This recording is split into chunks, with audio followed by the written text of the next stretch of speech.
Comme de nombreux marins, vous avez sans doute usé vos fonds de ciré sur un First. Pour ma part, c'était à bord d'un First Class 8 avec lequel j'ai découvert les joies de la régate, voilà un paquet d'années. En 2022, la gamme course croisière de Beneteau fête ses 45 ans, et depuis son lancement en 1977 avec le mythique First 30, les First ont bien changé, la dernière génération en est le témoin. Le First 36, qui navigue depuis le printemps, a été dessiné par un architecte bien connu de nos services, en Mini, en classe 40 et en IMOCA.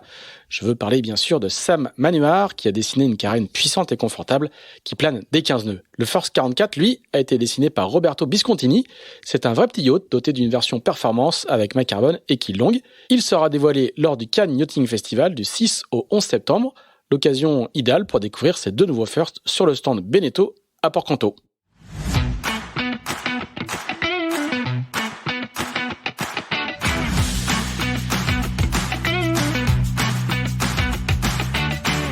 Bonjour, vous écoutez Pause Report, le podcast qui décrypte et analyse chaque semaine l'actualité de la voile de compétition.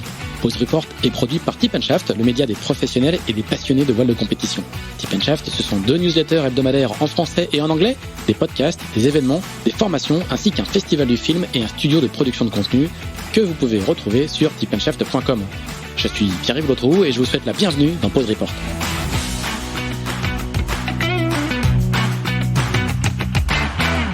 Bonjour à tous et bienvenue dans ce 81e épisode de Pause Report, le podcast hebdomadaire de Tip & Shaft qui explique, décortique, décrypte et analyse l'actualité de la voile de compétition sous toutes ses coutures en compagnie des meilleurs experts. Nous sommes le mardi 12 juillet, il est 10h04 exactement, et nous allons parler d'une course qui s'élance ce dimanche de Cherbourg à destination de La Trinité-sur-Mer, la Dream Cup, qui fête cette année sa 4e édition. Nous allons nous intéresser plus particulièrement à la classe qui sera la plus représentée sur la ligne de départ, la classe 40, avec plus de 35 bateaux, en compagnie de 3 marins qui vont participer à la course et sont pour la plupart déjà sur place ou quasiment. C'est le cas d'Antoine Carpentier, skipper de Redman, qui est arrivé ce matin à Cherbourg. Salut Antoine. Salut. Nous avons aussi, en approche de Cherbourg, il est dans son bateau, dont vous entendrez peut-être quelques bruits autour de lui, le bruit de l'eau sur le carbone. Luc Berry, skipper du Mac 40.5, la module création. Salut Luc. Salut Axel, salut Antoine, salut Mathieu. Petite précision, il n'est pas en carbone, le nouveau Mac 5. Oui, il n'est pas en carbone, excuse-moi. Oui. Il est nouveau, mais il n'est pas en carbone. Oui, c'est les IMOCA. Et notre troisième invité, comme Luc le disait, c'est Mathieu Perrault, qui lui n'est pas encore sur place. Il est du côté de Pornichet. Salut Mathieu. Ouais, salut à tous. Eh ben, écoutez, avant de vous donner la parole, je vais faire un petit mot sur cette Dream Cup. Donc c'est la 4e édition cette année, une édition record avec 128 bateaux sur la ligne de départ dimanche, qui vont s'élancer sur 3 parcours. Un parcours de 1500 milles pour les 4 ultimes en lice. Il y aura notamment SVR Lazartigue, puisque la course se dispute en catégorie ultime et non en classe ultime. Un parcours de 1000 milles qui va concerner les Ocean 50, les classes 40, les Rom Multi, les Rom Mono et les grands monocoques. Et un parcours de 600 milles pour les Figaro Beneteau 3, les Multi de 1000 et les IRC. Si la course fait le plein, c'est aussi parce qu'elle est qualificative pour la route du Rhum destination Guadeloupe qui s'élancera dans 3 mois et demi. Et nombreux sont ceux qui viennent justement pour y chercher leur précieux sésame, et notamment sans doute quelques-uns de nos invités. Avant de rentrer dans le détail de cette Dream Cup et d'évoquer ses parcours et la météo qui vous attend, messieurs, je vais peut-être vous demander chacun de présenter respectivement vos projets de classe 40 et notamment vos bateaux, qui sont tous les 3 différents, même si celui de Luc est une évolution de celui d'Antoine. Antoine, on va peut-être commencer par toi. Toi, tu es un marin expérimenté, tu as couru sur plusieurs supports, triple vainqueur de la Transat Jacques Vabre, en 2017 en classe 40 avec Maxime Sorel, en 2019 avec Gilles Lamiré en Ocean 50 et la dernière en 2021 sur ton bateau Redman avec Pablo Santourde. Est-ce que tu peux nous présenter un peu ce beau Mac 40.4 signé Sam Manuar et un peu ton parcours depuis avec ce bateau, Antoine? Alors oui, donc c'est un Mac 40.4, c'est un bateau dessiné par Sam Manuar, comme tu l'as dit, et donc c'est un bateau qui a des formes très tendues, donc qui passe pas très bien dans la mer, mais qui va assez vite sur mer plate. Après, comme tu l'as dit, il y a eu une évolution de cette carène. Pour l'instant, on n'a pas eu encore trop de confrontations avec Luc pour se rendre compte un peu des évolutions du dessin de Sam. Après, c'est un bateau qui a fait ses preuves l'année dernière parce qu'on a quand même navigué, on a fait l'équivalent d'un tour du monde quasiment en 1 an et demi, et avec des belles victoires, et notamment on a été champion classe 40 l'année dernière avec la victoire de la Jacques Vabre en fin d'année. Donc voilà, c'est un projet qui est né il y a à la suite de ma victoire sur la Jacques Vabre avec Gilles Lamiré. Donc j'ai rencontré les dirigeants de Redman et on a convenu de construire un bateau et pour objectif la route du Rhum de cette année. Donc voilà, on a lancé la construction il y a 2 ans et on a eu une bonne année et demie pour bien fiabiliser le bateau, et on continue de le faire avec les courses d'avant-saison. Et donc j'ai bien hâte d'arriver à la route du Rhum parce que c'est un projet qui s'est monté depuis 2 ans, donc c'est une bonne finalité. Pourquoi toi à l'époque tu as fait ce choix du plan Manuard? Il y avait à l'époque à ce moment-là il y avait surtout, pour l'instant c'était un peu un match entre les plans Raison et les plans Manoir. Quel avait été ton choix? Mon choix il s'est porté sur le fait que le plan de Raison il a beaucoup de roc, c'est-à-dire que la partie immergée de la coque est assez arrondie. En classe 40, il y a eu quelques projets comme ça qui ont été construits, notamment je pense au bateau d'Alvard Mabir il avait construit un bateau qui ressemblait assez fortement au Mach 3 mais avec beaucoup plus de roc. Et par contre, on avait bien vu que par rapport au Mach 3, il était quand même un peu moins rapide dans pas mal de conditions. Donc c'est pour ça que mon choix s'est plus porté sur un bateau qui n'a pas trop de roc, c'est-à-dire qu'il y a un dessous de coque très plat. Ce qui le rend très inconfortable, mais ce qui le rend aussi très rapide dans certaines conditions. Et ça s'est avéré justement depuis que tu es en confrontation justement avec notamment les Max 40 de David Raison, tu vois des différences importantes? C'est sûr que quand on a de la mer formée au près, on a un peu plus de mal qu'eux. Après, on l'a vu sur la Jacques Vabre, on a eu des conditions qui étaient typiquement les conditions de notre bateau, c'est-à-dire des alizés pas très très puissants, donc une mer pas très formée. Et on a bien vu que les 2 premiers bateaux, c'est les 2 Mach 40.4 quoi. Donc pour le coup, sur cette course-là, c'était plus des conditions favorables à nos carènes. Après, effectivement, on a fait d'autres courses où ça a été plus compliqué parce qu'on allait moins vite, les conditions étaient un peu plus musclées, avec plus de mer.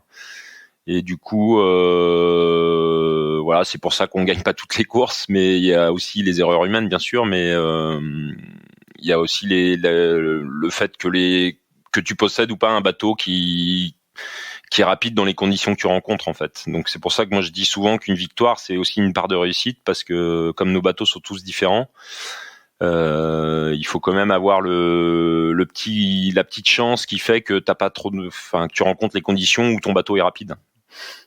De ton côté, Luc, toi, tu navigues en classe 40 depuis plusieurs saisons. Hein. T'es habitué des podiums, notamment une victoire sur le Fastnet en 2019.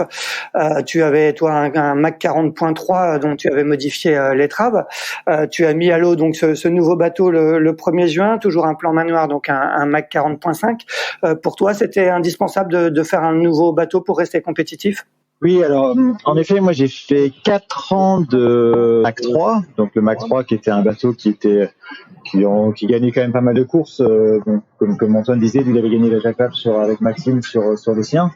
C'est un bateau qui marche très bien dans les conditions de médium, mais c'est sûr qu'avec l'arrivée des SCO, on s'est vu aller se faire dépasser, notamment au reaching, au près dans du vent fort, et puis même au portant dans du vent fort, parce que le fait d'avoir une grosse étrave devant, que ce soit un Mach 4 ou un Mach 3 d'ailleurs, ça a aidé à passer un peu la mer. Nous, on a fait une modification l'année dernière, parce que en fait, notre projet, c'était un projet de 3 ans qui devait initialement s'arrêter juste après l'année Covid, mais on a eu la chance de pouvoir couler encore 1 an, où là, on a décidé de garder ce bateau-là et essayer de le modifier. Donc, on a coupé l'étrave, on a spatulé, donc on a enlevé de la longueur à la flottaison, qui est un peu par rapport à ce que disaient les anciens architectes du temps, ils disaient qu'il fallait de la longueur à la flottaison. Là, on se rend compte que clairement non.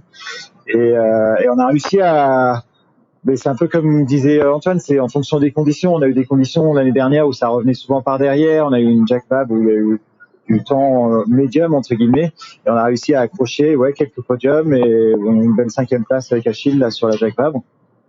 Après, dès début d'année dernière, on s'est dit si on veut rester compétitif dans la classe 40, notamment pour la route du Rhum cette année, il faut tout de même partir sur un nouveau bateau.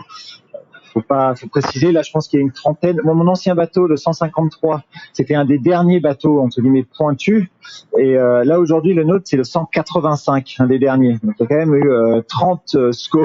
Donc si on va avoir une chance de réussir, il faut quand même passer par là. On a vu ils nous mettent quand même 2 nœuds dans certaines conditions. Et après le choix s'ouvrait à nous de prendre un bateau, un plan existant. Moi j'ai voulu continuer avec le couple architecte chantier Sam Manuard et JPS, car ils construisent des super bateaux, hein. C'est vraiment, ils sortent au poids, bien équilibrés et tout ça. Et puis après la question c'était de savoir est-ce que je faisais un Mac ou est-ce qu'on essayait d'évoluer. La dernière fois on a eu le dernier Mac 3. Là l'idée c'était d'avoir pas le dernier bateau pour la mise à l'eau, quoi. Enfin pas le plus ancien, quoi. Donc j'ai réussi à les convaincre de se lancer. Alors c'est sûr que ceux qui ont les Mac 3 m'en voulaient un peu, surtout on voulait peut-être un peu plus au chantier. J'ai réussi à les convaincre de partir là-dessus. Et par contre, en évoluant un petit peu la forme, en ayant une forme qui est certes un peu plus rockée que le Mac 4, mais pas non plus complètement rockée. Donc nous, on a une forme qui est assez rockée en dessous, et dès que tu le cales sur le bouchin, il est assez plat. Donc, ce qui fait qu'on espère, dans les conditions un peu médium, si on arrive à le faire gîter un peu, on arrive à décoller un petit peu plus que les maxi. Après, comme disent on n'a pas eu encore beaucoup de confrontations, hein, donc c'est au tout début. Alors donc la principale différence entre le bateau d'Antoine et le tien, c'est au niveau de cette carène. Oui, c'est rocké, et aussi les lancements, c'est quelque chose sur lequel on a beaucoup travaillé. Alors c'est aussi un peu le fruit de la modification qu'on a faite sur le Mac 3, c'est qu'on a vu qu'en fait tu peux couper 1,50 m de l'étrave et les performances sont pareilles. Donc là on est allé encore plus loin, je crois que la longueur de la flottaison de ce bateau-là fait 9,50 m, 10 mètres, grand max, pour un bateau qui fait 12. Et au près, on n'a pas l'air d'être pénalisé, et aux allures planantes, ça va être que positif parce que tu butes pas dans les vagues. Après, voilà, ça c'est la théorie qui reste à mettre en forme, et comme disait Antoine, il y a aussi le niveau des bonhommes. Il y a du niveau, et bonnes femmes, pardon, et il y a du niveau cette année. Ouais. Tout à l'heure, Antoine parlait de bateaux très inconfortables quand il y a de la mer, quand il y a du vent et de la mer. Je suis passé l'autre jour à Lorient, j'ai regardé un peu ton bateau. Tu as des espèces de parois latérales dans le cockpit. L'objectif, c'est de protéger au maximum. C'est quoi l'objectif de ces parois qui sont nouvelles par rapport à d'autres? Oui, alors tu touches à un mot qui est important. Il y a aussi l'ergonomie. Il y a les parois sur le côté qui sont plus pour. En fait, on se rendait compte que quand le bateau était gîté au reaching, on avait le spray des cadènes, et on a le tableau arrière à l'arrière qui fait du brouillon dans l'eau au niveau des balcons. Donc l'idée c'était d'effacer un peu toutes ces turbulences et toutes ces traînées additionnelles en mettant cette fameuse paroi. Ça a l'avantage aussi de nous permettre de mettre le point d'écoute du SPI et du GENAC un peu plus haut. Et là, clairement, on a plus d'eau, on a plus de spray sur le pont, et lorsqu'on est très gîté, ça rajoute une forme de l'antidérive en plus. Donc ça, sur le côté de ces fameuses parois qui posent beaucoup de questions. Et après, il y a juste un dernier point qui est très important pour moi, et moi j'ai beaucoup travaillé. Alors j'ai eu un Mac 3 pendant 4 ans, donc je sais ce que c'est que l'inconfort. J'ai fait une transat en Mac 4 dans le de l'air, notamment la transat du Rorke avec le bateau Leclerc. J'ai vu que ça pouvait être un peu inconfortable encore, et du coup, en plus d'une carène un peu plus rockée, j'ai vraiment poussé à avoir une ergonomie de cockpit avec un winch central et 2 postes de veille très abrités. On n'est pas allé jusqu'à ce qu'ils font en IMOCA, mais ça y ressemble un peu plus, quoi. Donc un très bon cockpit. Antoine, avant de donner la parole à Mathieu, un petit mot sur l'évolution de ton bateau, quoi. J'imagine que tu as vu de près à quoi ressemblait le bateau de Luc. Quel est ton avis un peu sur cette évolution? Après, je suis pas architecte, hein, mais c'est sûr que les parois sur les côtés, comme tu dis, c'est quelque chose que j'ai failli faire cet hiver, et finalement j'ai décidé de renforcer mes balcons plutôt que de refaire de la strate sur les côtés. Mais c'est sûr que Au-delà de ce que disait Luc, de rajouter du plan anti-dérive, c'est surtout que ça augmente la puissance du bateau à la gîte, parce que la distance que tu as entre ton appui qui est dans l'eau et l'embase de ta quille, elle est plus grande que si tu as juste un franc-bord net sans avoir les espèces de déflecteurs sur les côtés.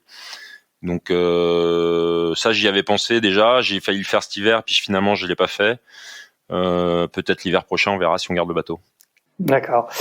Passons à toi, Mathieu. Que tu es peut-être un petit peu moins connu de nos auditeurs que Luc et Antoine, qui sont dans la classe 40 et sur d'autres classes depuis un peu plus longtemps. Est-ce que tu peux déjà commencer par nous présenter un peu ton parcours? Qu'est-ce qui t'a mené jusqu'à la classe 40 et jusqu'à ce projet avec Interinvest? Ouais, bien sûr.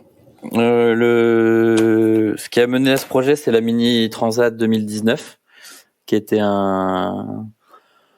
ma première course, quoi, un peu un changement de vie. Je me suis lancé dans la course large avec cette course-là, et la gestion de projet, le temps passé en mer, la course, etc. Enfin, la globalité du projet m'a beaucoup plu, donc j'ai tout de suite décidé de passer à la case supérieure.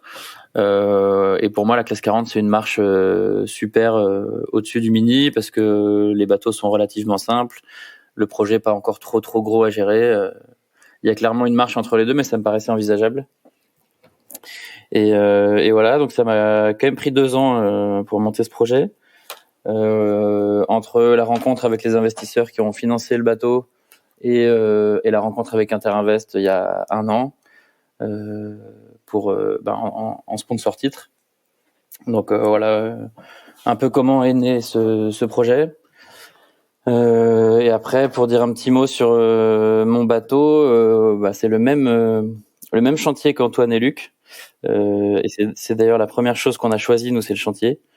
Après, on a longuement hésité entre les 2 bateaux, qui étaient à l'époque le Mac 4 et le Max 40, qui ont des approches quand même assez différentes.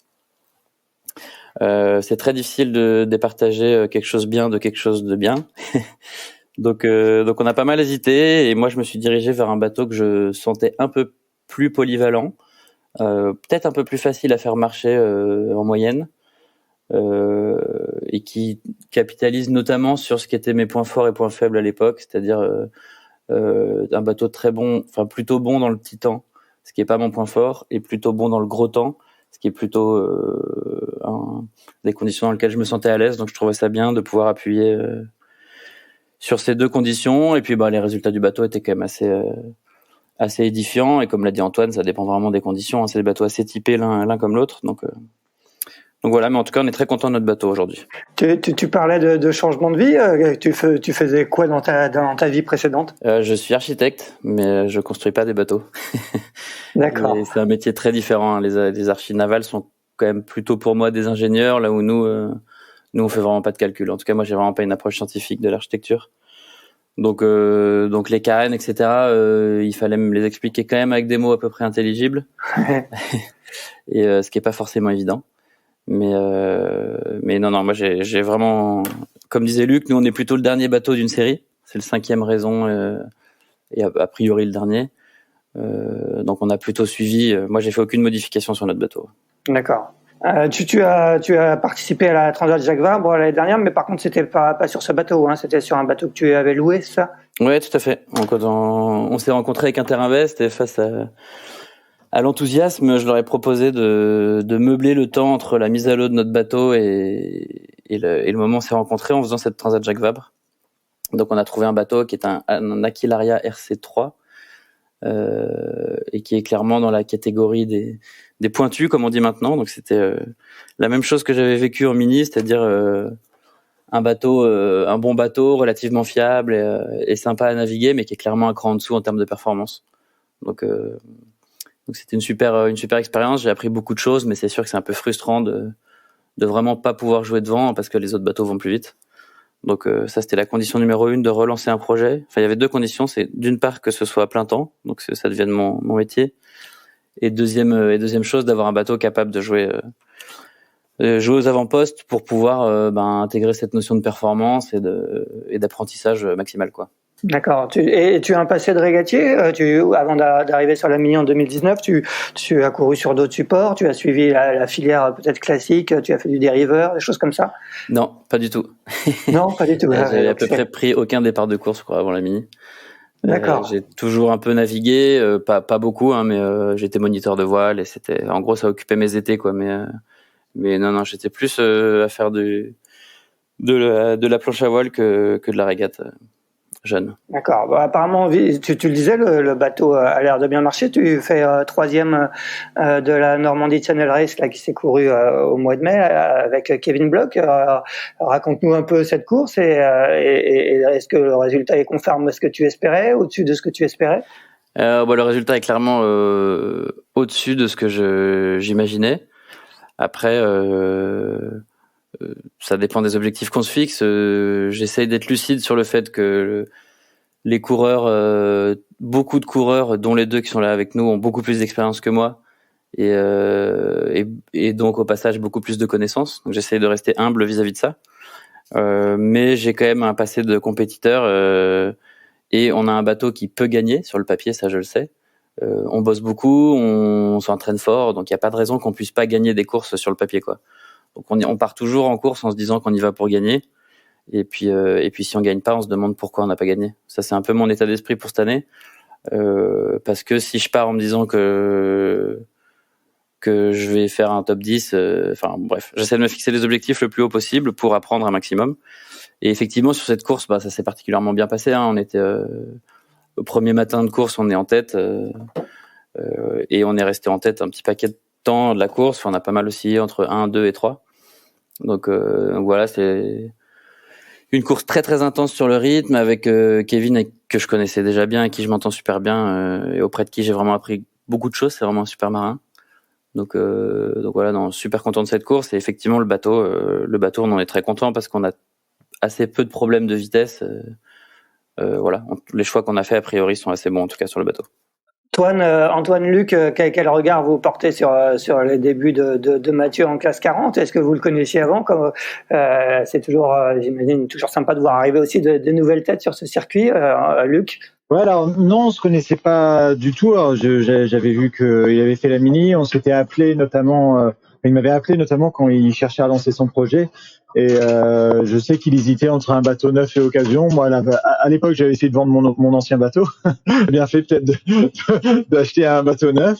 Non, c'est chouette. Hein. Franchement, c'est ça qui est bien avec ces classes. Moi, quand je suis arrivé en classe 40, j'avais juste fait la Mini aussi et c'est une classe qui permet d'apprendre assez rapidement parce qu'il y a beaucoup de courses en équipage où on peut naviguer, apprendre auprès d'autres marins. Donc non, c'est chouette ce qu'il fait Mathieu.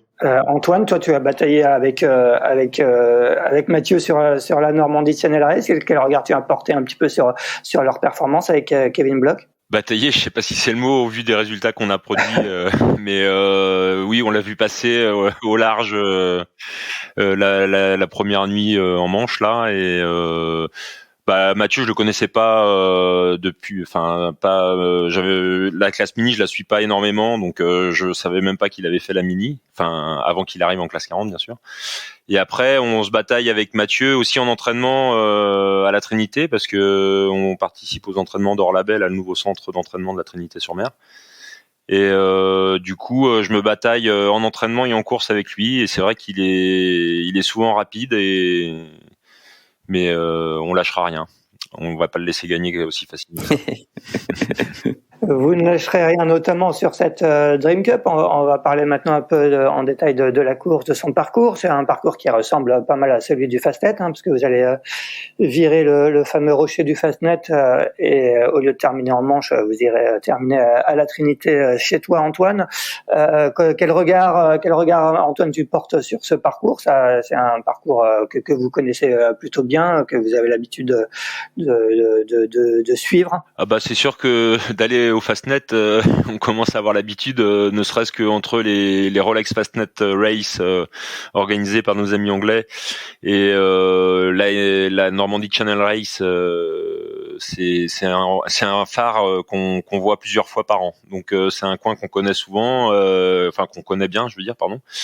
Et du coup, et puis une arrivée à la Trinité, il n'y a pas beaucoup de courses qui arrivent à la Trinité, donc je suis très content de faire cette course. Luc, un mot sur ce parcours, de la Dream Cup. Alors moi j'ai fait déjà 2 fois la Dream Cup. Une fois quand c'était dans l'autre sens, ça partait de la Trinité, ça arrivait à Cherbourg en 2018. Là c'était en solo, donc un peu même config que là, avec tous les cadors qui on veut dire de la route du Rhum. Et ça s'était bien terminé pour moi. J'avais fini 3e, une bataille là avec juste devant ici.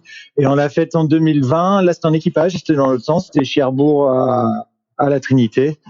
Et on finit encore 3e, donc voilà. Je connais un peu le parcours, mais c'est sûr que voilà, là il y a encore plus de bateaux, plus de niveau, et ça ressemble, comme disait Antoine, fortement au Normandie et au Fastnet. Donc c'est des endroits qu'on connaît, pas autant que certains, mais qu'on connaît quand même. Donc je ne lâcherai rien non plus. Voilà. Mathieu, toi, ça sera une première sur la Dream Cup? Non, j'ai fait la Dream Cup en 2020, je crois. D'accord. En catégorie multi 2000 sur un petit trimaran en carbone là, de 40 pieds. On avait bien rigolé.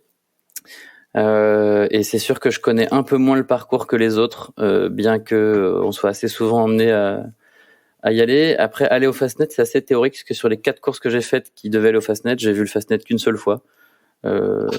C'est la Normandie cette année, le mini Fastnet l'année dernière. À chaque fois, on a coupé avant le Fastnet parce que soit trop de vent, soit pas assez. Donc, j'ai bon espoir de voir le phare cette édition. Justement, on va continuer avec toi, Mathieu. On est en pleine condition très anticyclonique sur la France. Est-ce que vous allez aller au Fastnet cette année? Est-ce que vous avez déjà un peu une visibilité sur ce qui vous attend en fin de semaine du côté de Cherbourg et après en Manche et puis en mer d'Irlande? Pour l'instant, j'ai l'impression qu'on va aller au Fastnet, ouais. J'ai pas regardé très en détail, mais en comparant rapidement les modèles, qui sont d'ailleurs pas tout à fait alignés, on part plutôt sous un régime anticyclonique et assez rapidement une petite dépression qui vient s'installer. Alors justement, tout le jeu, ce sera de voir où elle s'installe, mais globalement au nord de la Grande-Bretagne. Et voilà, normalement, j'ai l'impression qu'on va avoir du vent et que ça devrait être sympa. Pour toi, après je vais demander à Luc et Antoine quels sont un peu les enjeux sur cette Dream Cup. Je l'ai dit en introduction, c'est une course qualificative à la Route du Rhum, donc pour beaucoup vous venez chercher votre qualification. Est-ce que c'est ton cas ou qu'est-ce que tu viens chercher en particulier toi sur cette Dream Cup? La victoire, hein, clairement. Non, je plaisante. Oui, il y a plein de choses. Effectivement, la qualification. Après, je trouve pas que ce soit un sujet super central parce que il y a toujours la possibilité de faire un parcours hors course qui sont en classe 40 pas super contraignants, quoi. 1000 milles sur ces bateaux, c'est quand même réalisable. Après, c'est sûr que d'un point de vue calendrier, si ça pouvait être plié avec cette course, ce serait super. Ensuite, il y a valider tout le solo, parce que j'ai pas fait de solo sur ce bateau, j'ai jamais fait de solo en classe 40 et j'ai pas fait de solo depuis la Mini Transat 2019, donc ça fait quand même beaucoup. Donc voilà, me rassurer un peu en solo, reprendre mes marques et valider aussi tous les petits aménagements qu'on a fait dans le bateau en vue de faire du solo. Donc c'est une vraie répétition pour la Route du Rhum. On partira pas chargé comme pour le Rhum, mais globalement le bateau est à peu près en config Route du Rhum. Donc voilà, hâte d'aller éprouver le bateau, ramener la qualif et puis partir en se disant que y a pas de raison qu'on puisse pas gagner. Donc faire le moins d'erreurs possible et essayer de rester devant. Tu parlais de petits aménagements, tu peux détailler un petit peu? C'est essentiellement de l'ergonomie et essentiellement à l'intérieur du bateau. On a beaucoup bossé la performance, les réglages de voile, etc. Et on avait un peu délaissé l'aménagement intérieur, mis à part bien sûr les notions de matossage, mais c'est un petit peu entrevoir comment on allait dormir, dans quelle position, un peu de sécurité aussi, parce que les bateaux sont assez dangereux à l'intérieur, je trouve. Donc, voir si on met un système en place pour éviter de traverser le bateau. Le nôtre, il a la particularité d'être très très ouvert dedans. Il n'y a pas de cloison de maille, il y a uniquement une épontille. Donc, si je peux éviter d'aller me prendre l'épontille dans un planté, ça serait une bonne chose. Et comment faire pour éviter ça? Potentiellement, nous on a pensé à mettre carrément un filet dans le bateau pour éviter ça. Ça on l'a pas encore fait, mais Mais non, on a bossé les petits sujets, enfin des bêtises, hein, mais des petits vides poche, des petits trucs, vraiment pour que la vie à bord soit fluide et facile, en vue de pouvoir rester concentré le maximum, quoi. Antoine, tu voulais réagir? Ouais, je voulais réagir par rapport à ce que disait Mathieu sur le fait que les bateaux sont assez dangereux. En fait, si tu regardes les courses de l'année dernière, je crois qu'il n'y a pas eu une course où il n'y a pas un gars qui s'est blessé. C'est-à-dire que donc effectivement les bateaux, comme on tire dessus, c'est très inconfortable, mais ça peut être aussi dangereux, parce que ça peut arriver que le bateau il passe de 18 nœuds à 3 nœuds en quelques secondes. Donc c'est comme si vous montiez sur le frein dans une voiture, sauf que là vous n'êtes pas attaché, quoi. Donc notamment c'était l'équipier d'Axel qui s'était blessé aux côtes pendant les sables Horta, les sables. Moi je m'étais aussi blessé, mais pas sur un planté, mais plus parce que j'avais pas j'étais pas en chaussures au moment où je suis sorti sur le pont. Mais bref, ça arrive assez souvent en fait qu'il y ait des gens qui se cassent des côtes ou qui se fêlent des côtes ou qui se fassent mal sur les bateaux, parce que forcément on va vite, mais les bateaux sont petits, donc les vagues sont plus importantes par rapport à un ultime, si on le ramène à la taille de la coque du bateau, quoi. Donc c'est sûr que la sécurité à bord, c'est un gros job, parce que si tu te blesses et que t'es tout seul, c'est pas le même délire que si on est 2 ou 3, quoi. Et est-ce que du coup c'est des sujets que vous évoquez avec la classe, et Mathieu parlait de filet, est-ce qu'il y a des solutions techniques pour limiter les risques de chute et de blessures physiques? Bah pour l'instant la classe on en a pas du tout parlé. Après je pense que comme fait Mathieu, c'est à chaque skipper de prendre ses responsabilités et de trouver que son bateau est dangereux ou pas. Au-delà d'un filet, ça peut être une mousse de protection de poteau de rugby ou n'importe quoi qui est souple pour pas se faire mal quand tu rentres dans la cloison. Après les bateaux, c'est quand même des coffres. Il y a des cloisons toutes les 30 cm qui font 40 cm de haut, donc s'il faut tout protéger, ça fait prendre pas mal de poids. Donc le filet, ça me paraît une bonne solution. Luc, est-ce que toi tu réfléchis aussi à ce sujet-là qui a l'air quand même assez important, parce qu'effectivement une blessure physique en solitaire, ça peut vite être problématique. Écoute, moi je me suis cogné pas mal. Moi je découvre un peu le SCO, et c'est vrai qu'ils sont plus violents que les bateaux pointus. Ça tape fort, et ouais, j'ai eu quelques phases où je suis tombé dans le bateau. Mais après, qu'est-ce qu'on peut faire pour ça? J'ai pas encore la solution. Moi, j'ai pas besoin. Moi, j'ai surtout besoin de valider le bateau des conditions un peu plus fortes que ce qu'on a eu. Alors, la première semaine de mise à l'eau, on a eu un petit peu de vent. On a pu aller naviguer au large vers Belle-Île, mais sinon, depuis, on a eu surtout mer plate. Alors, c'est pas forcément les conditions pour lesquelles on a conçu le bateau, mais j'aimerais bien valider et me confronter dans des conditions un peu plus diverses et engagées. Je sais pas si on les aura, mais ce serait mon objectif. Donc toi, c'est vraiment l'objectif tu es encore dans la phase de démarrage du bateau, c'est ça? Alors oui, le bateau, il a aujourd'hui 6 semaines. On a déjà fait une course là à La Rochelle. Bon, il y avait pas beaucoup de vent, et j'ai fait quelques semaines d'entraînement à Lorient.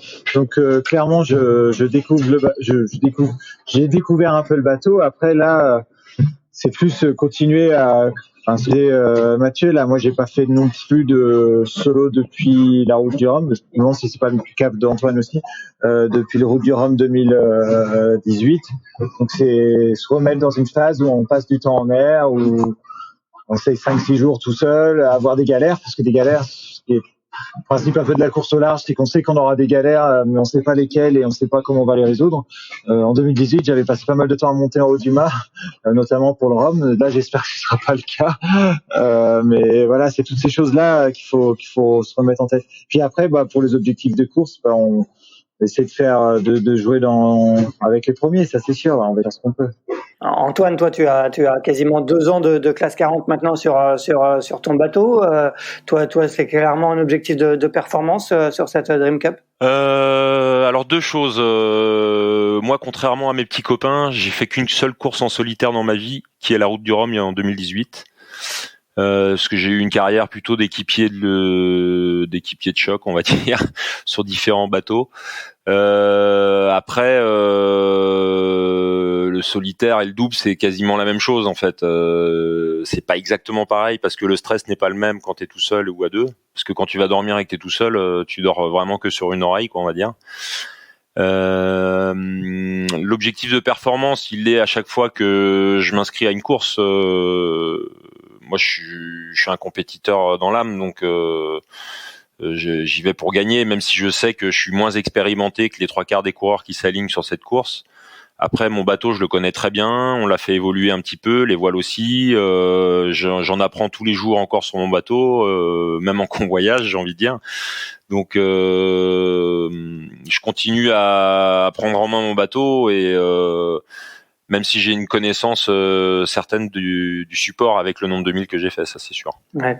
Est-ce que tout à l'heure Mathieu parlait de répétition générale pour la Route du Rhum. Est-ce que tu prends aussi cette course comme ça? Je crois qu'il y aura 35 ou 36 bateaux. Vous serez 55 si je me trompe pas sur la Route du Rhum. Une grande partie des favoris sont là. Hein. On rappelle, il y en a quelques-uns qui feront leur première course. Hein. Xavier Macaire, Johan Richaud, Martin Lepape.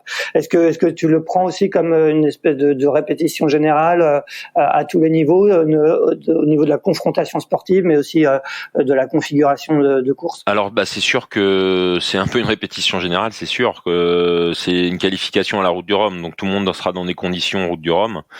Après, moi, je m'en sers aussi pour évaluer où en est la concurrence, savoir sur quel axe de travail il faut qu'on continue à bosser pour faire la meilleure place possible au Rhum. C'est une bonne façon de jauger les concurrents et de se jauger par rapport aux concurrents et de savoir où est-ce qu'on a du travail à faire pour arriver à nos objectifs de victoire de Route du Rhum. Ouais. Justement, toi, tu es dans la classe depuis maintenant un peu plus de 2 ans, en tout cas sur ton bateau. Tu as vu arriver donc les Max 40, on en a parlé, comme le bateau de Mathieu. On a vu arriver après des Pogo S4 signés Verdier, des VPLP, des Clac 40 VPLP, les Lift V2 Lombard. Est-ce que selon toi, il y a des bateaux qui sont plus performants que les uns que les autres selon les conditions? Quel est un peu ton regard sur cette flotte et sur cette bataille d'architectes qui est assez intéressante à suivre? Qui est très intéressante à suivre. Il n'y a pas beaucoup de classes où il y a autant d'architectes qui s'alignent avec des projets gagnants. Mon regard, c'est de toute façon la voile, c'est des compromis. Donc les architectes, c'est ce qu'ils font quand ils dessinent un bateau. Ils font que du compromis ou ils en font pas. Et dans ce cas-là, ils font des bateaux très spécialisés, on va dire. Après, sur les courses qu'on fait, sur les programmes de courses qu'on fait, ils sont obligés d'avoir un minimum de polyvalence, les bateaux, mais grosso modo, on arrive à avoir des bateaux qui sont, j'ai envie de dire que chaque bateau a ses points forts et ses points faibles, et chaque bateau a ses conditions de prédilection. C'est-à-dire que il y en a, ils seront plus rapides au près, dans de l'air ou dans du vent médium, d'autres ça sera au reaching, d'autres ça sera dans la molle. Donc après c'est compliqué de dire quel bateau est mieux que l'autre. C'est plutôt quel bateau va être favorisé dans les conditions qu'on risque de rencontrer, quoi. Ouais. Et là, toi, tu as un peu une vision sur les conditions de cette Dream Cup? J'ai pas regardé encore, non, pas du tout. Contrairement à mes copains. J'évite de regarder trop tôt parce que souvent ça m'a joué des tours dans le passé. De regarder 10 jours avant quelle météo on va avoir, et puis en fait c'était pas du tout ce qu'on avait pensé, enfin c'était pas du tout ce qui était prévu. Après là je vais me mettre à regarder demain et après-demain, c'est sûr, parce que là on est à 4 jours du départ, hein, donc on commence à avoir des météos qui sont relativement fiables à 4 jours, donc il va falloir s'y pencher à un moment ou un autre, ne serait-ce que pour le choix de voile qu'on embarque à bord. Oui, c'est ça. Justement, quels sont les choix? Vous avez le droit à combien de voiles sur une course comme la Dream Cup? Alors, toutes les courses en classe 40, on a le droit à 8 voiles à bord, dont 3 qui sont obligatoires. Enfin, j'ai envie de dire 4 même. L'AGV, le Tourmentin, le J1 et le J2. C'est des voiles qui sont obligatoires. Et après, donc, ça nous laisse 4 voiles où on peut mixer ce qu'on veut. Donc, en général, tout le monde prend un speed tête et un speed caplage. Et alors après, soit il y a l'option 2 de Genac, un de tête, un de caplage, soit il y a l'option 2 speed tête, un speed caplage, un de Genac. Il y a plusieurs possibilités. Et donc ça, ces choix, vous les faites un peu au dernier moment? C'est jusqu'au dernier moment vous hésitez, ou en général la veille, vous savez, ça dépend forcément un peu de la météo? En fait, il y a une règle qui définit qu'il faut donner à la classe les voiles qu'on embarque à bord la veille du départ. Hein. Donc on peut pas aller jusqu'au dernier moment pour jeter une voile sur le ponton et partir avec l'autre, quoi. Donc on est obligé de prendre nos décisions la veille, mais la veille c'est quand même relativement proche du départ pour avoir une météo fiable.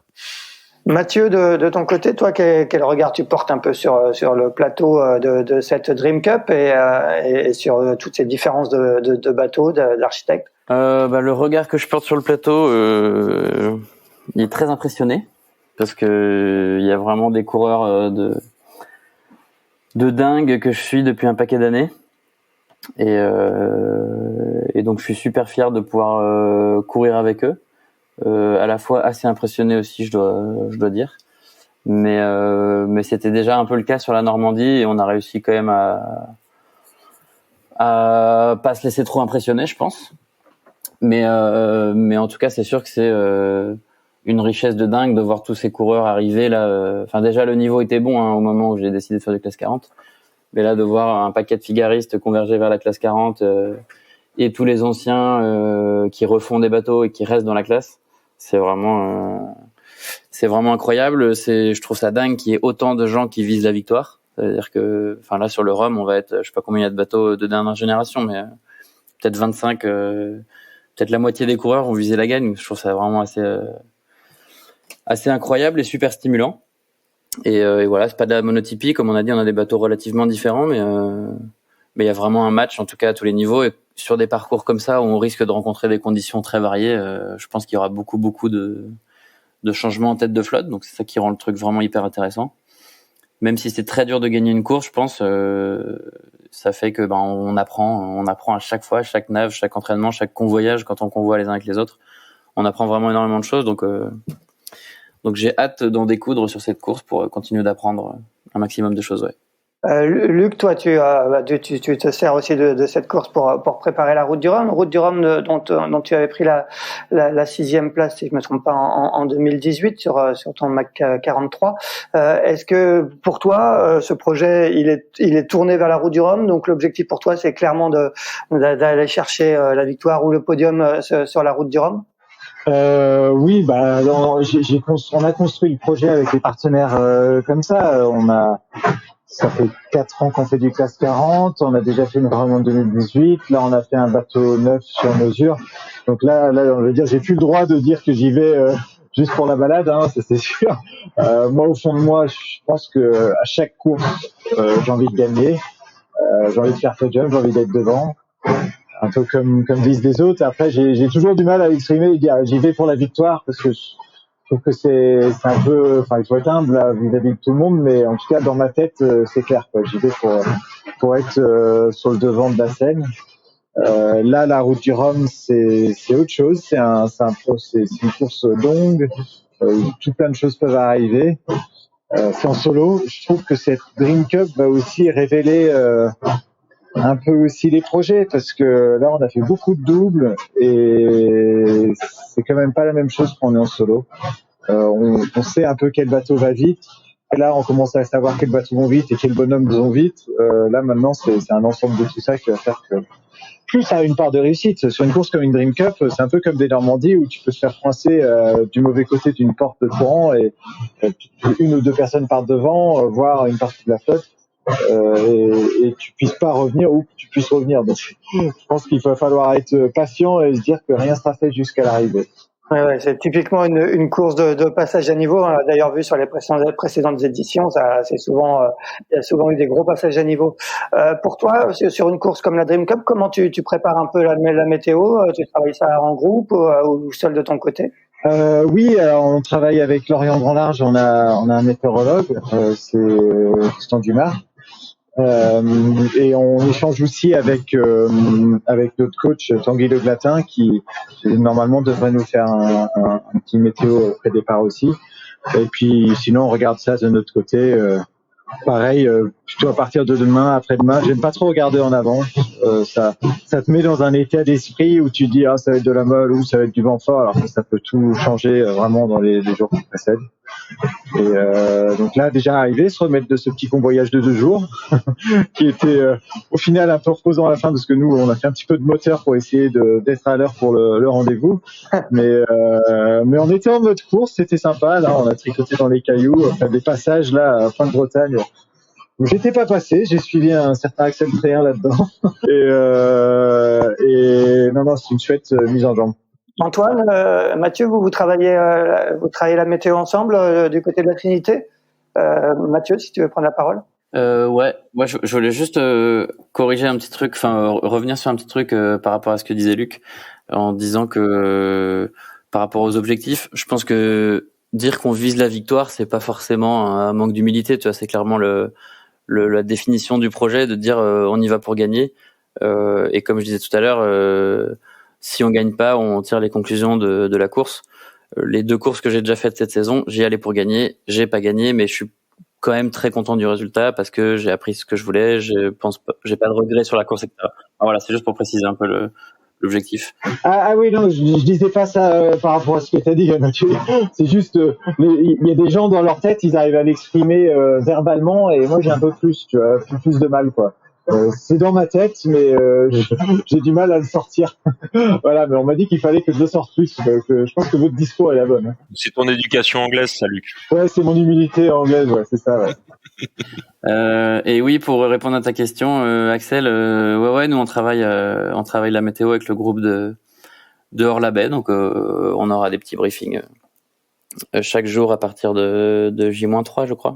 Antoine, ce petit groupe de Hors-la-Baie, il s'est mis en place cette année. Que vous êtes combien à naviguer ensemble, à vous entraîner, et avec qui vous vous entraînez? Bah écoute, on s'est entraîné, on a eu comme coach déjà Daniel Souben et Fabien Delay.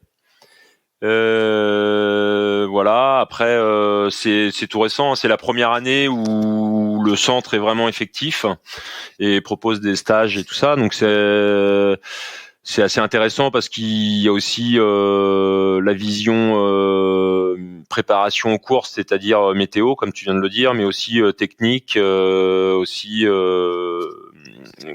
bien que ça soit sur de l'entretien de winch ou du moteur ou des trucs comme ça. Donc, il propose vraiment des stages aux coureurs d'Hors-la-Baie qui le souhaitent, qui permettent de vraiment être complet quand on part, quoi. Et pour revenir à la discussion qu'avaient Luc et Mathieu, toi, tu assumes le fait de viser la victoire sur la route du Rhum. On rappelle que tu avais terminé 7e en 2018. Ouais, bah alors après, moi je vise la victoire, mais je sais que j'ai peu d'expérience par rapport aux autres en solitaire, mais je sais que j'ai une très grosse expérience du bateau et voilà, donc effectivement c'est une course en solitaire, mais je sais tout faire sur un bateau, je sais bien régler le bateau, je sais barrer s'il faut, donc il n'y a pas de raison à part faire un tout droit, et voilà. Donc la route du Rhum, il y a 4 ans, je l'avais quand même préparé, j'avais eu mon bateau fin août quand même, je louais un bateau à partir de fin août, donc je l'avais eu vraiment au dernier moment. C'était un bateau que je connaissais pas du tout, contre lequel j'avais navigué, mais j'avais jamais navigué dessus.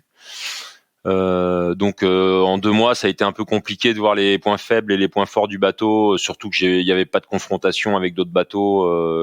J'ai fait ma qualif et puis après je suis parti. J'ai dû faire 2 jours d'entraînement à Lorient et après je suis parti à ma route du Rhum.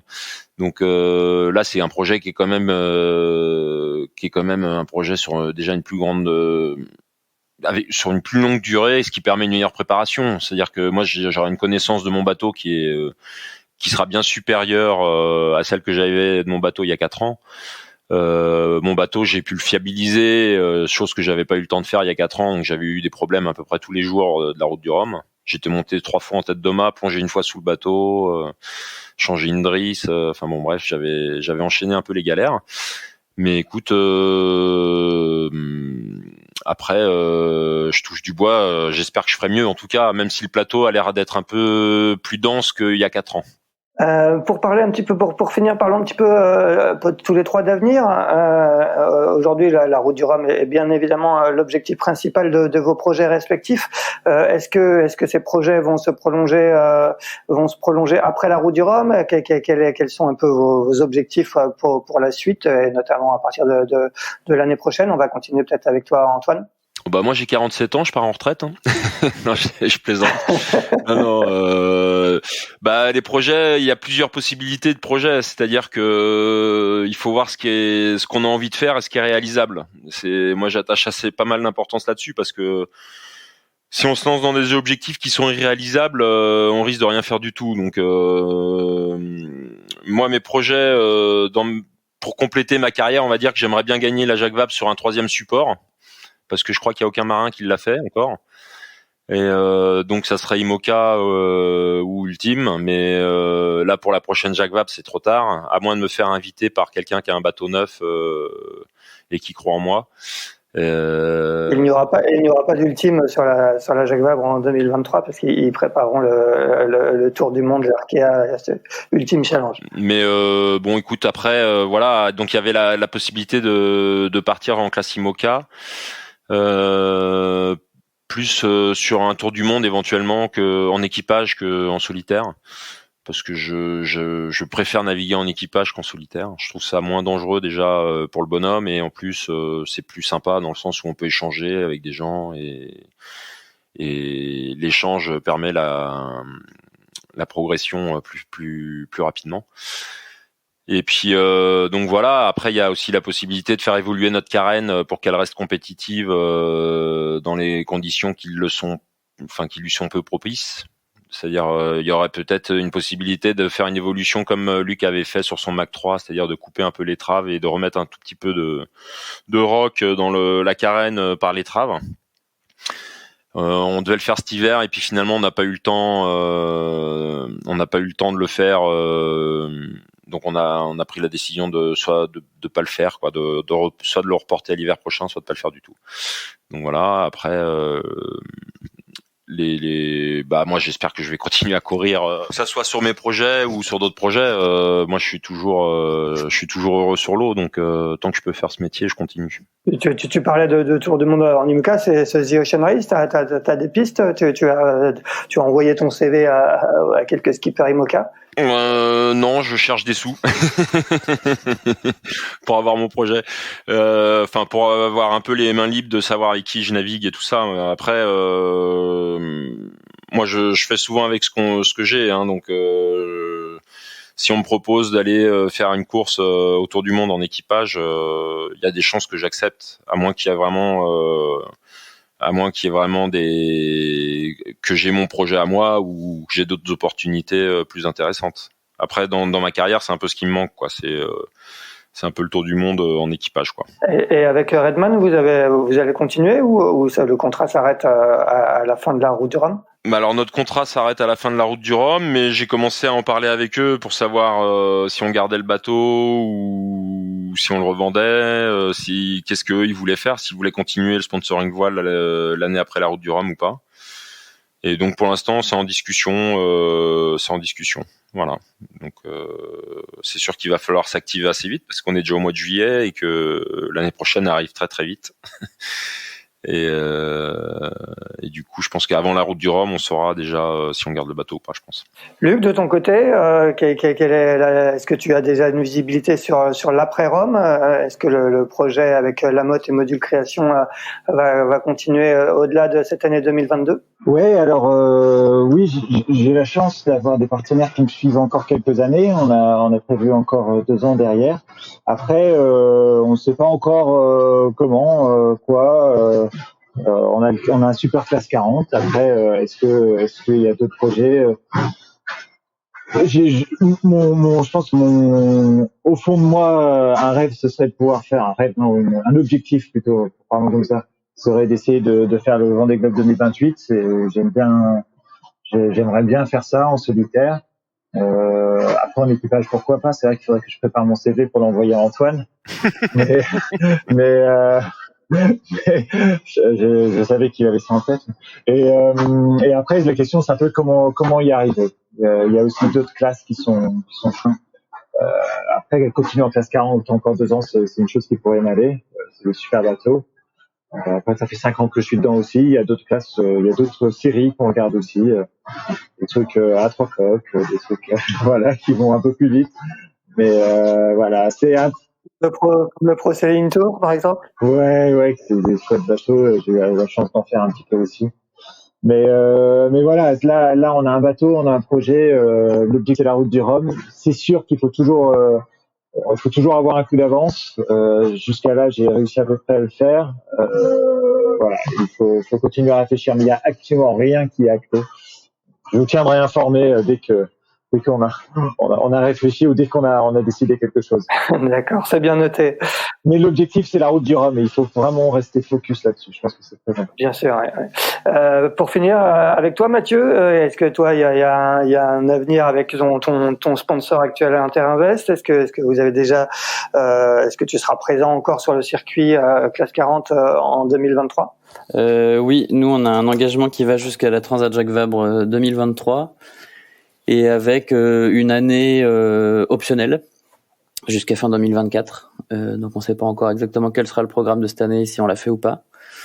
Voilà, Interinvest, c'est un sponsor qui découvre le support et le sponsoring voile. Donc on sait pas exactement encore où on va, mais pour l'instant tout le monde est très enthousiaste et on est très content. Et je crois qu'ils sont très contents aussi de ce projet. Donc c'est top. Et moi, mes objectifs, je suis déjà très content de ce que je fais en ce moment. Et voilà, l'objectif premier, c'était de pouvoir en vivre. J'ai pas vraiment d'objectif de carrière précis, mais si je peux en vivre avec un projet de vie cohérent où je m'y retrouve familialement et perso, et avec des sponsors qui sont contents, et voilà, je serais déjà super épanoui.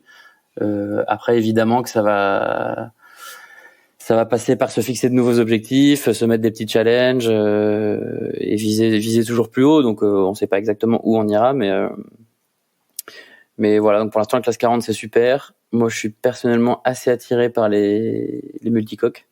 Donc, si tu me demandes aujourd'hui ce qui me fait rêver pour la suite, faire du multi 50, enfin de l'Ocean 50. Ça me plairait bien, mais les IMOCA sont aussi des bateaux incroyables. Enfin voilà. Si déjà j'ai la chance de rester sur un circuit professionnel de course au large, j'en serais ravi. Bon, apparemment, les Ocean 50 et le Pro Sailing Tour là, qui vient de se terminer pour la saison 2 attire pas mal. Antoine, toi, tu connais le support. Hein, on l'a rappelé en ouverture, tu as gagné la Transat Jacques Vabre en 2019 avec Gilles Lamiré. À l'époque, ça s'appelait encore le Multi 50. Comment tu vois, toi, le développement de cette classe? J'ai l'impression que beaucoup de marins sont attirés par le support et par justement la diversité du programme avec ce Pro Sailing Tour. Bah, c'est sûr que les bateaux sont des bateaux hyper sympas. Moi, en plus de faire la Jacques Vabre, j'ai beaucoup couru avec Erwan Leroux aussi. On a gagné une Québec Saint-Malo en multi 50 à l'époque. C'est des bateaux incroyables. En plus, depuis qu'ils ont les foils, ils ont passé un gap. Voilà, c'est sûr que c'est assez attirant. Après, moi, je l'ai toujours dit, faire du solitaire en multicoque, c'est pas la même chose qu'en monocoque pour moi. Parce que, enfin, en tout cas, moi, c'est ma façon de voir les choses.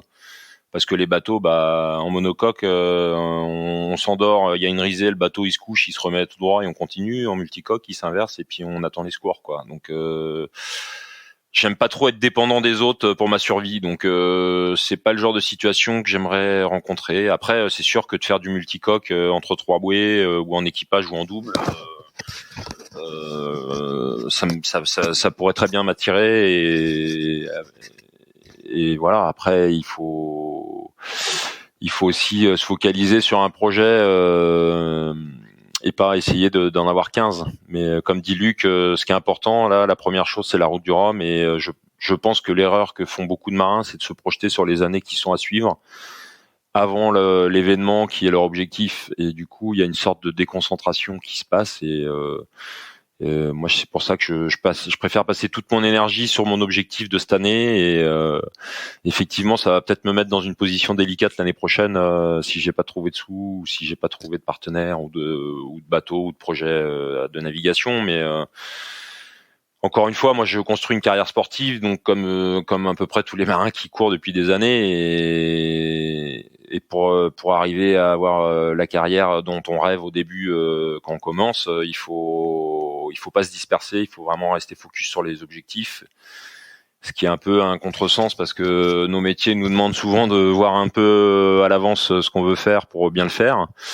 Et on est souvent un peu en last minute. Enfin, en tout cas, ça a été mon cas sur quasiment tous mes projets qu'on a eu. C'est qu'on a souvent eu au dernier moment les financements, au dernier moment les bateaux.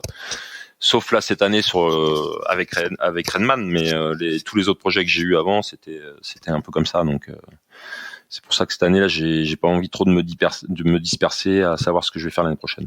Eh bien, très bien. Eh ben, on va vous laisser ne pas vous disperser, vous concentrer, rentrer petit à petit dans la météo de cette Dream Cup donc qui s'élance dimanche. Merci à tous les trois. Merci Luc d'avoir accéléré un peu pour être à portée de 4G et de pouvoir participer à ce 81e épisode de Pause Report. On se retrouve dans un mois pour le 82e parce que Pause Report fait une pause estivale de 4 semaines. On se retrouvera le mardi 16 août pour un épisode qui sera consacré à la 53e édition de la Solitaire du Figaro.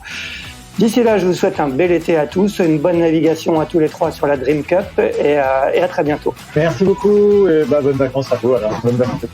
Merci beaucoup les gars, à très bientôt. Yes, merci Axel, merci les gars, à très vite.